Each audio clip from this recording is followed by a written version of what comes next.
İzləyicimizdən belə bir sual var. Xanım buyurur ki, onda endometriumun naziləşməsi var və buna bağlı aybaşı miqdarında azalma var. Və xanım soruşur ki, müalicələrlə endometriumun daxili qatını bərpa eləmək və aybaşların miqdarını artırmaq mümkündürmü? Endometriumun naziləşməsi və yaxud da ki, endometriumun hipoplaziyası qadınlar arasında rast gələn patologiyalardandır və səbəbləri çox müxtəlifdir. Bu həm hormonal pozğunluqlardan, həmçinin uşaqlıq boşluğundan, mexaniki təsirlərdən, yatragen təsirlərdən baş verə bilir. Əslində yumurtlama dönəmində, yəni ovulyasiya zamanı endometriumun qalınlığı 8-12 mm olmalıdır ki, mayalanma baş versin. Yəni endometriumun qalınlığı həm mayalanmaya təsir göstərir, mayalanma üçün münbit olmalıdır, həm də qadın aybaşı miqdarına təsir edən faktorlardandır.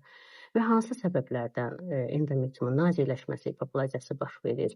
Bu, hormonal səbəblər ola bilər. Məsələn, hiperprolaktinemiya, yəni süd hormonunun miqdarının, prolaktin miqdarının artmağı, tənbəlcov və başqa hormonal pozğunluqlar, həmçinin yatragen faktorlar, hansı ki, uşaqlıq boşluğuna mexaniki təsirlərlə bağlıdır bu. Yəni, uşaqlıq boşluğunda endometriya qatının zədələnməsi, bazal qatının zədələnməsi baş verir və bu gələcəkdə endometriumun naziləşməsinə gətirib çıxarır. Hər iki halda müalicə mümkündür və hormonal problemlərə bağlı patologiyalarda təbii ki, altda yatan, kökdə yatan problem həll olunur və bu sonradan endometriumun qalınlaşmasına gətirib çıxara bilir. Mexaniki təsirlərə bağlı baş verən endometrium nazikləşməsində isə, hipoplaziyasında isə endometrium bərpası bir qədər çətin olur.